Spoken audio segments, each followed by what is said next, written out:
Welcome to our open book. Very good to be with you, Karen Smith, SR, Fran, also Elise, Karen Hill, Molly Kurtz, SR, Mary Glazier, John O'Hara, Linda Grimm. Mr. Dickens, what happened in the Australian Open today? It's Holocaust Remembrance Day. We have a few copies of different editions of the Diary of Anne Frank. This is the one from Modern Library. I may have had this as a teenager. Coffee stains all over it, improbably enough. Diane Ream. Thanks for being with us, Diane. Good to see you. So I'm going to read from a section of the diary that I had not read from in a while, I think can sometimes be overlooked. Of course, she begins to write in the diary, whom she calls Kitty, on her birthday. Her parents give her the diary. They know that she's a devoted, aspiring writer. And we hear her spirit, her passion, and her love, and her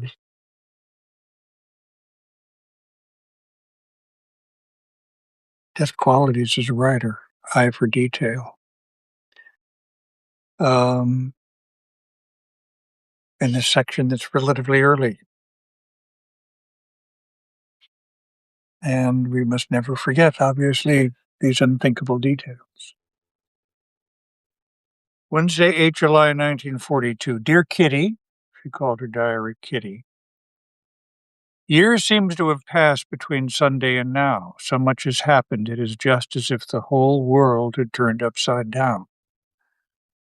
But I am still alive, Kitty, and that is the main thing, Daddy says. Yes, I'm still alive indeed, but don't ask where or how.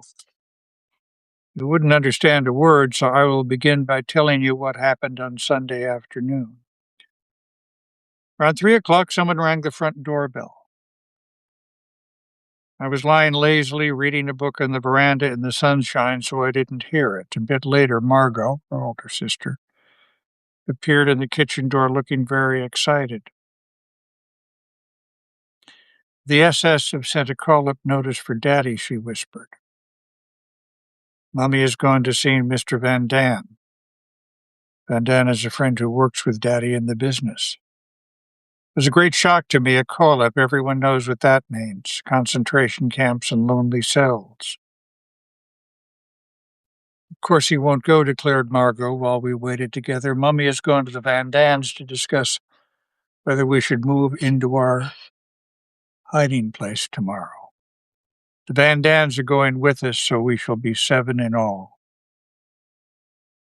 Silence, says Anne Frank. We couldn't talk anymore, thinking about Daddy, who, little knowing what was going on, was visiting some old people in the Judsey Invalid, waiting for Mummy.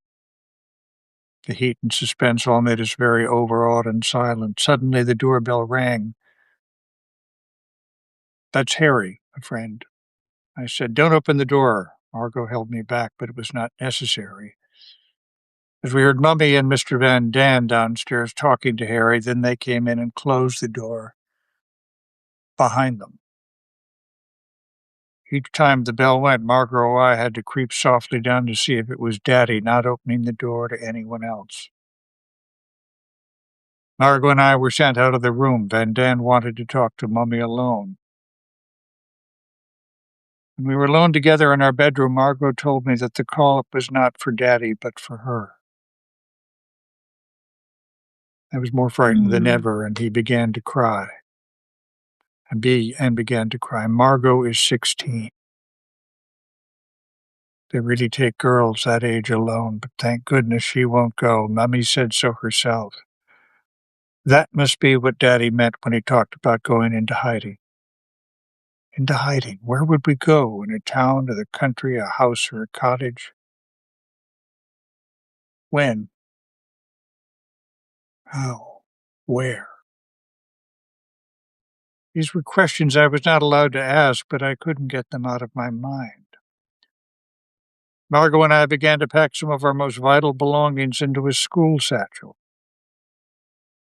First thing I put in was this diary.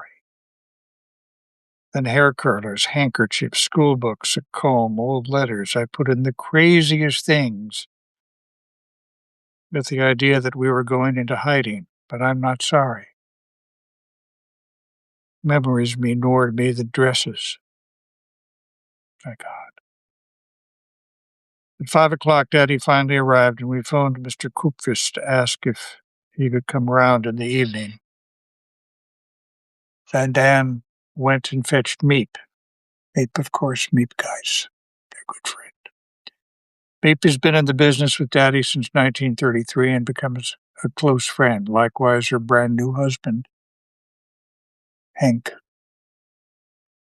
Meep came and took some shoes, dresses, coats, underwear, and stockings away in her bag, promising to return them in the evening. Stockings away, then silence fell on the house. Not one of us felt like eating anything. It was still hot and everything was very strange. We let our large upstairs room to a certain Mr. Goudsmith, a divorced man in his 30s who appeared to have nothing to do in this particular evening. We simply could not get rid of him without being rude. He hung about until 10 o'clock. At 11, Meep and Henk Van Satten arrived. Once again, shoes, stockings, books, and underclothes disappeared into Meep's bag and Hank's deep pockets, and at 11:30, they too disappeared. I was dog-tired, and although I knew it would be my last night in my own bed, I fell asleep immediately. I didn't wake up until Mummy called me at 5:30 the next morning. Luckily, it was not so hot as Sunday. Warm rain fell steadily all day. We put on heaps of clothes as if we were going to the North Pole. The sole reason being to take clothes with us. No Jew in our situation would have dreamed of going out with a suitcase full of clothing. I had on 2 vests, 3 pairs of pants, a dress on top of that, a skirt, a jacket, summer coat, 2 pairs of stockings, lace-up shoes, woolly cap, scarf, and still more. I was nearly stifled before we started, but no one inquired. Margot filled her satchel with school books, fetched her bicycle, and rode off behind Meep into the unknown. As far as I was concerned, you see, I still didn't know where our secret hiding place was to be. At 7:30, the door closed behind us. Murchi, my little cat, was the only creature to whom I said farewell.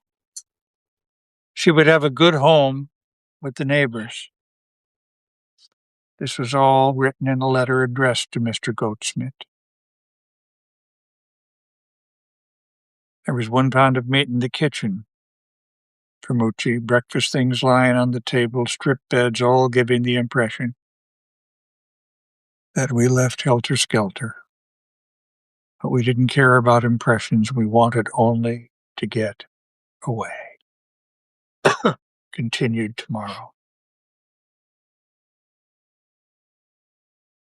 Thursday, 9 July, 1942. Dear Kitty, so we walked in the pouring rain. Daddy, Mummy, and I, each with a school satchel and shopping bag filled to the brim with all kinds of things thrown together.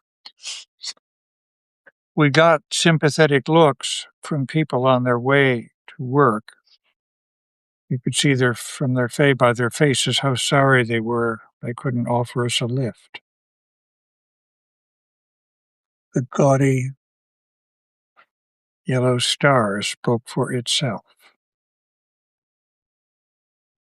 Only when we were on the road did Mummy and Daddy begin to tell me bits and pieces about the plan. For months, as many of our goods and chattels and necessity as life has been possible had been sent away.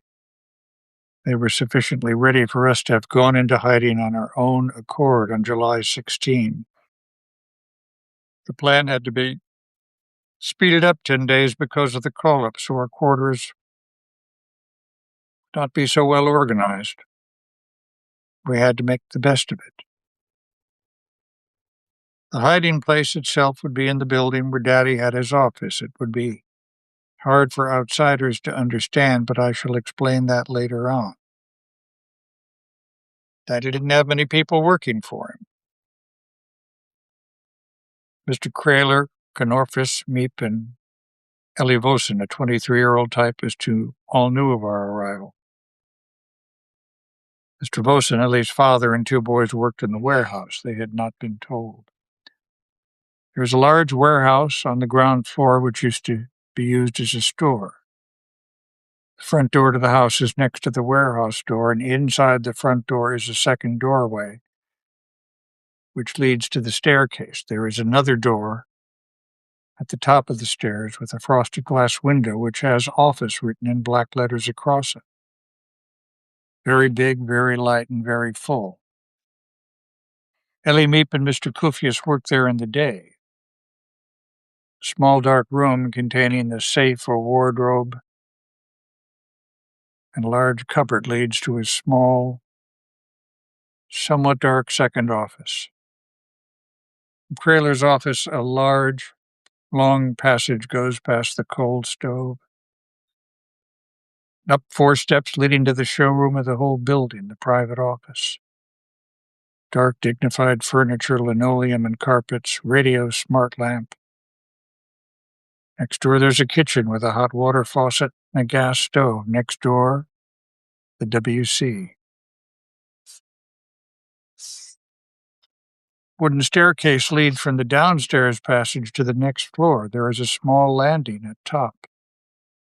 One of those really steep Dutch staircases runs from the side to the door opening onto the street.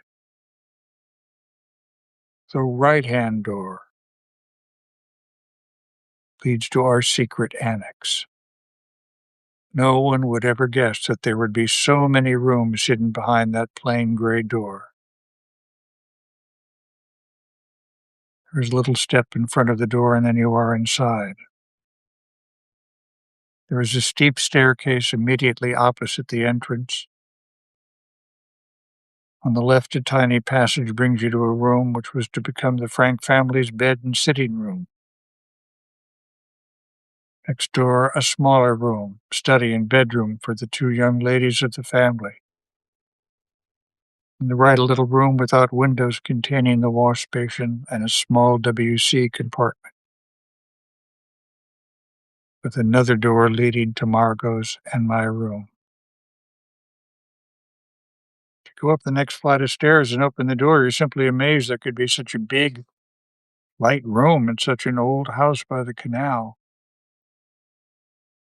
There is a gas stove in the room, thanks to the fact that it was used as a laboratory and a sink. This is now the kitchen for the Van Daan couple, besides being a general living room, dining room, and scullery. A tiny little corridor room will become Peter Van Daan's apartment. Then, just as on the lower landing, there is a large attic, so there you are. I've introduced you to the whole of our beautiful secret annex. Let me just read a little of the next day, may I? Mm-hmm. Friday, 10 July, 1942. Dear Kitty, I hope I haven't thoroughly bored you with my long-winded descriptions of our dwelling. To continue my story, you see, I've not finished yet. When we arrived at Prinsengracht, and yes, everyone should see this annex. Miep took us quickly upstairs and into the secret annex. She closed the door behind us, and we were alone. Margot was already waiting for us, having come much faster on her bicycle. My living room and all the other rooms were chock full of rubbish, indescribably so. All the cardboard boxes which had been sent to the office in the previous months lay piled on the floors and the beds.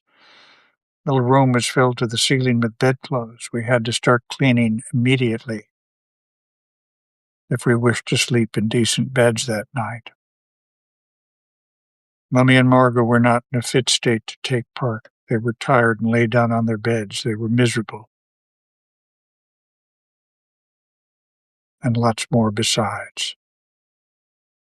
Daddy and myself wanted to start at once, the two clearers up of the family. The whole day long, we unpacked boxes, filled cupboards, hammered, and tidied until we were dead beat. We sank into clean beds that night. We hadn't had a bit of anything warm the whole day, but we didn't care. Mummy and Margot were too tired and keyed up to eat. Daddy and I were too busy. On Tuesday morning, we went on where we left off the day before. Ellie and Meep collected our rations for us. Daddy improved the poor blackout. We scrubbed the kitchen floor and were on the go the whole day long. I've hardly had time to think about the great change in my life until Wednesday. Then I had the chance, the first time really since our arrival, to tell you all about it. And at the same time to realize myself what had actually happened to me and what was still going to happen.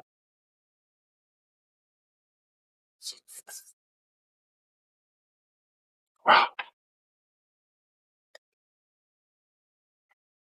Put some pictures of the British princesses in her room.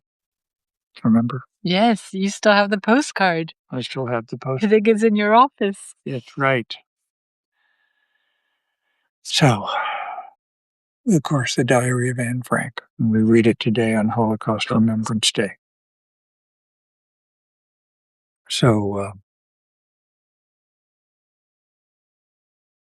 thanks very much for being with us on our open book. Blessings to everybody in these vexing times. Thanks very much. Take care. Bye-bye.